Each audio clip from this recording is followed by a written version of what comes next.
So, Shannon, how much did he hurt his case for MVP last night? Well, Skip, he was in the MVP conversation, but I think in order to really, really have an MVP case, Skip, he was really going to have to stay on this historic run that he's on.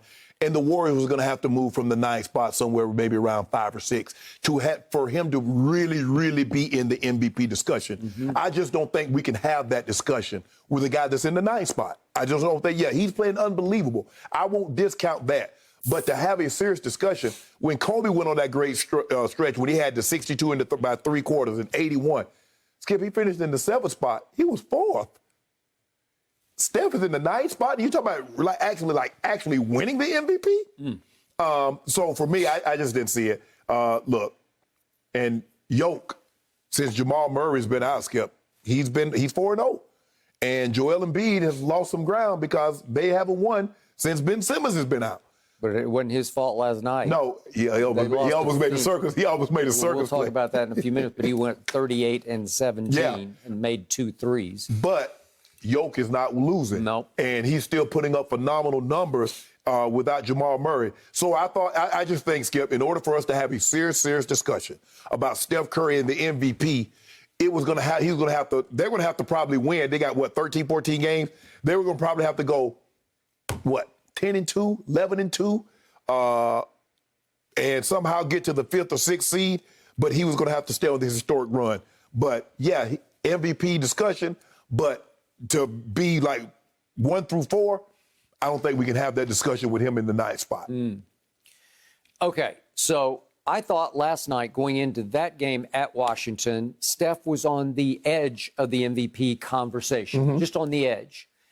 Needed to win 2, 3, 4 more, start to creep up into the standings, maybe take a run at a Portland's without Dame right now, struggling. Dame came back last night. Yeah, but they've struggled without him, and now they've lost at home, at least 2 in a row that I know of. Yep. So the point is that he had a shot last night, and he shot himself in the foot. And I tried to point out to everybody that before April, if you look back at his year before April, he was on a path to shoot his career worst from the three-point line, and then he went bonkers. He got the hottest we've ever seen any man in the history of this league from distance. Yes. And it went on for, you could argue, 10 games, but especially for 6 games. Never seen anything like it. Right. But before that, if you go back and look at his game logs of all the games he'd played in the previous months this season, he'd had so many. Well, there were a lot of games like what we had last night. Like that. Yes. So last night, he comes up empty. He shoots 2 of 14 from 3. 2 of 14. Well, nobody has a green enough light to get to 2 and 14, 2 out of 14, because most coaches would just say, stop it. Right. It's not your night. Give it up. Nope. Let somebody else shoot it. So I did watch this game from start to finish. And Washington, by the way, has quietly won 6 straight and 8 out of 9. Right. Why is that? Well, their 2 stars didn't shoot the ball very well last night either. But what is that team doing as a team? It is starting to defend at a high level. Right. So they were the first team in this hot stretch that just came out last night and said, you know what? No, not in our house. And they didn't just double. It wasn't like they were just jumping on him. They caught him at half court with 2 who were all out committed to, you can't even shoot it. We're not even going to let you get a shot off unless it's a forced shot. You know, because he's the last guy you want to get a rhythm early, Skip. Because remember that night he passed Wilt, he's like, the first 3 went in. I was like, I'm not really passing anybody from moving forward. Okay. And so but Skip, think about it, they're winning these games. He was scoring 40 and hitting 10 threes. What was the likelihood he was going to continue that? Okay, but those teams were just playing him pretty much straight up. Yeah, you can't. Not he was on this streak. No. So finally, somebody said, no, not this. Well, we're not going to allow this. Right.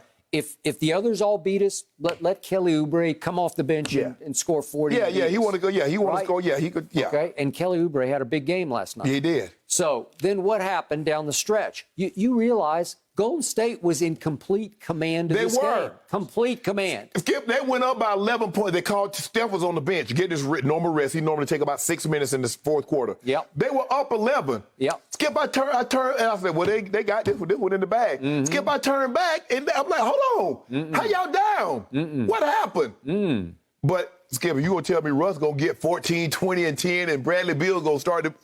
And then down the By the stretch. way, Russell Westbrook had 20 rebounds. Yeah. 20 rebounds? So you did. For 6'3"? Yeah. Really? And then Bradley Beal started catching fire, and then they executed great down the stretch. Okay. And yet, Steve Kerr said after the game, we ran out of gas. Steph ran out of gas, but our team ran out of gas. They're on an extended road trip. I think that was the end of it. Right. But it was a 5-gamer through the East, and we just hit the wall, said Steve Kerr. But Skip, they missed a shot the other night. Draymond missed a layup that would have tied the game in Boston. Andrew Wiggins missed a layup that would have tied the game last night. Okay. Yet, Steph rested for most of the fourth quarter for a big part. Yeah, big almost 6 minutes. So he comes in at 6:17. They're up 104-93. Yeah. So he's coming in, a guy who's about to join the MVP race with an 11-point lead.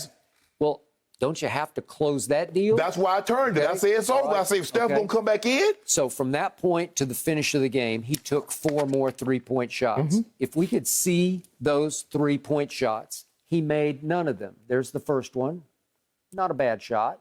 Didn't make it. Here's the second one. He missed everything. It was nothing but backboard. Steph. And here's the third one. All the way around the horn. You know how he'll run for those shots. Yep. And he was a little wide right. And here's the fourth one. Not a bad look. Not a bad look. And he hit nothing but backboard. So 2 out of the 4 were what I would call air balls. Right. I know they hit something, but they hit no rim, right? That's Steph Curry, the guy who revolutionized the game. And here's what happened in those shots. When he took the first one that we saw, they were up 2, and then they were up 2, and then they were up. I'm sorry, I'm doing the layups. Sorry, I'm gonna start over. They were up 8. They were up 1. They were down 2 and down 2. My point is, all 4 of those shots were significant shots. The first 2 could have just put the game away. That's what he was trying to do, Skip. Right. He was trying to deal him a death blow. Yeah. He was trying to deal him a death blow. And any one of those threes, you're absolutely right. Yeah. If any one of those threes go in, I think it takes the life from the Wizards. Yeah. But because they did, then guess what? He missed. They go down there and get a shot. Right. They go down and got a 3. So at the end of the game, in the last minute of the game, he twice just said, I'm not going to shoot it out here anymore. I'll just drive it. And we know he's got a handle and ability to get to the rim. And he drove it and made 2 nice layups that cut it to 2 and cut it again to 2. Right. But it was too little, too late. Right. And Russ and company and Bradley Beal just took over. But Skip, they get a steal from Russ at half court. Andrew Wiggins got a layup to tie the game. Skip, he blows a layup. I got it. Now, we might be having a different discussion to go into overtime because Russ at that point had played 40 minutes. I just like, man, they about to go to overtime. And ball round the rim. But Yoke about to sew this up, right, Skip? By the way, speaking of Russ, is this not a classic Russ game? He shoots 5 of 17 from the field, 1 of 4 from 3.